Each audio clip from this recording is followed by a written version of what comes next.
Welcome to the Deep Dive.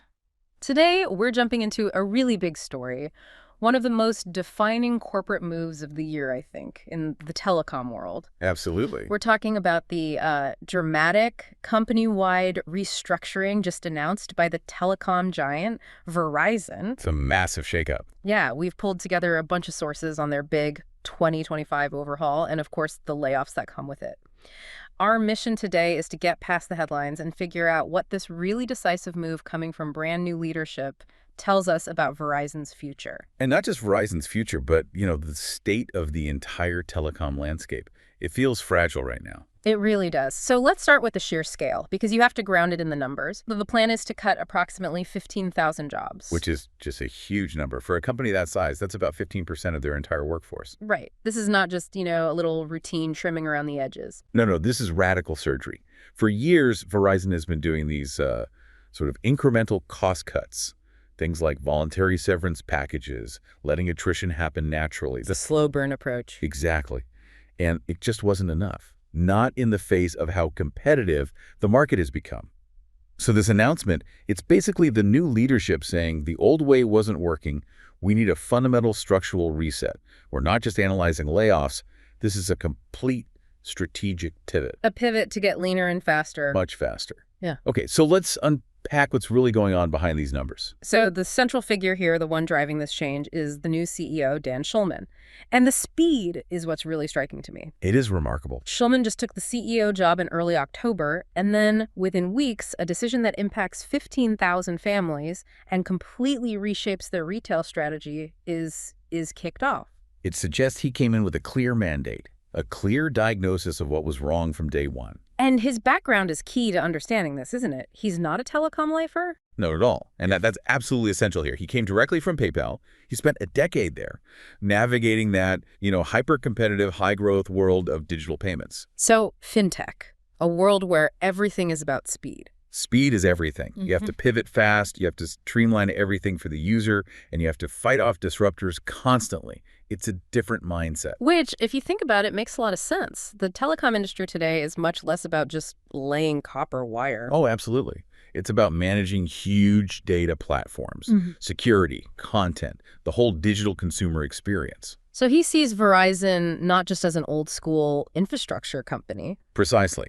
He sees it as a digital service provider that's being held back by all this legacy operational drag. He knows how to go in and just dismantle the processes that slow things down. Which brings us right to the target of these cuts. Where are these 15,000 jobs actually coming from? Because that tells a story. It tells the whole story. And the sources are very clear on this. The cuts are hitting non-union management roles really, really hard. Disproportionately hard. Yeah. That's the critical detail. We're talking about a reduction in that specific group that's expected to be more than 20%. More than 20%. 1 in 5 managers. When you remove 1 in 5 managers, you are fundamentally changing the shape of your company. You're flattening the org chart. That 20% plus number is the giveaway. It tells you the whole strategy. I mean, traditional telecom companies, they just build up these incredibly thick layers of middle management over decades. Bureaucracy. Total bureaucracy. And those layers, they just create friction. They slow down decisions. You need 10 approvals for a simple change, and information gets stuck in silos. So the goal is to just bulldoze that. Exactly. Dismantle that legacy structure. You get immediate cost savings, of course. Yeah. But the real strategic goal is to flatten the organization so that the frontline people, the ones in the stores, the ones building the network, are closer to the top. To speed up communication. And to empower the employees who are actually talking to the customers. Okay, but let's talk about the risk there. If you remove over 20% of your managers, aren't you just tossing out a huge amount of institutional knowledge? You are. I mean, that's expertise, experience, people who know how things work, all walking out the door at the same time. It absolutely introduces execution risk. It's a huge risk. Schulman is making a very bold bet here. A bet that the long-term gain in speed is worth the short-term chaos. Exactly. He's betting that efficiency outweighs that disruption. To pull this off, you need an exceptionally good change management plan to make sure critical knowledge is transferred before everyone leaves. It is a calculated risk, but it's a major one. And the restructuring, as you said, it's not just about layoffs. It goes way beyond the payroll. It's about changing Verizon's physical relationship with its customers. Right, the retail footprint. The company is planning to transform about 180 of its corporate-owned retail stores into franchised operations.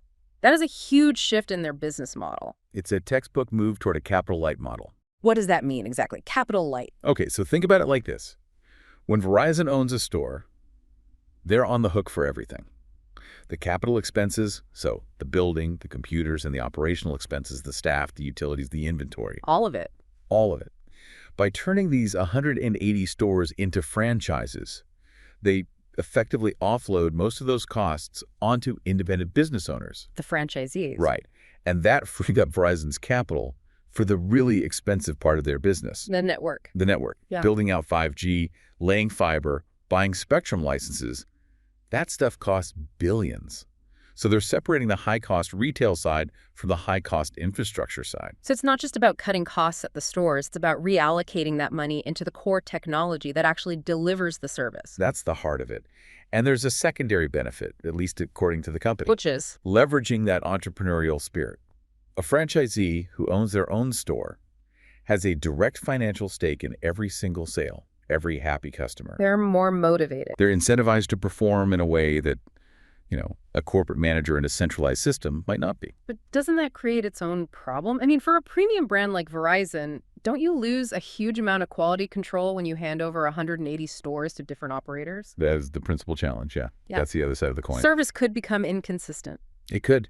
While you gain efficiency, you sacrifice total control. They're going to need really robust franchise agreements and tight oversight to make sure every store maintains the same standard. Because if you have a bad experience, you don't blame Joe's Verizon franchise. You blame Verizon, exactly. So the execution risk on this side is also very high, especially because it's happening so fast. It's a trade-off. Cost control versus brand consistency.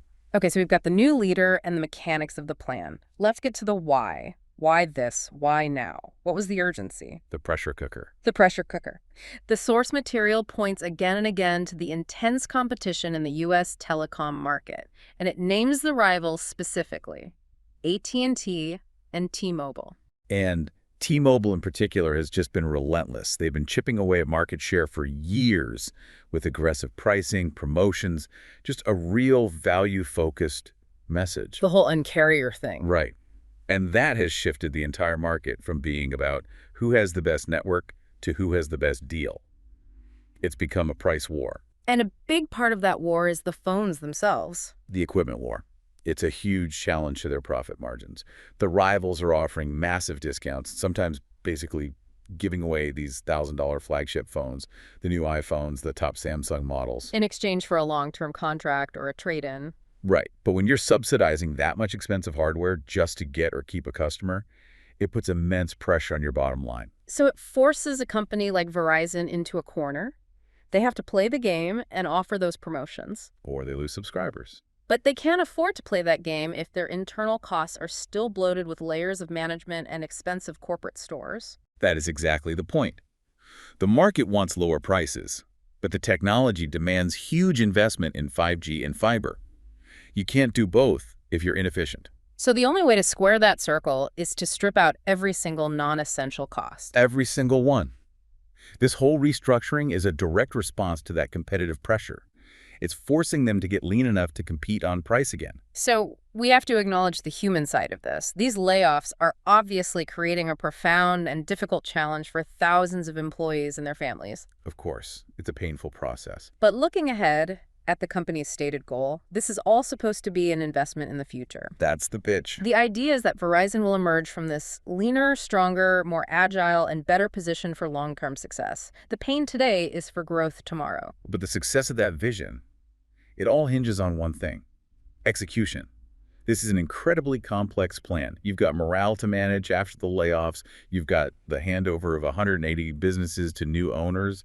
So many moving parts. The leadership has to stay completely focused. Extremely focused. Yeah. And they have to keep adapting. Technology isn't standing still. We're already looking past the initial 5G rollout. The competition is only going to get more intense.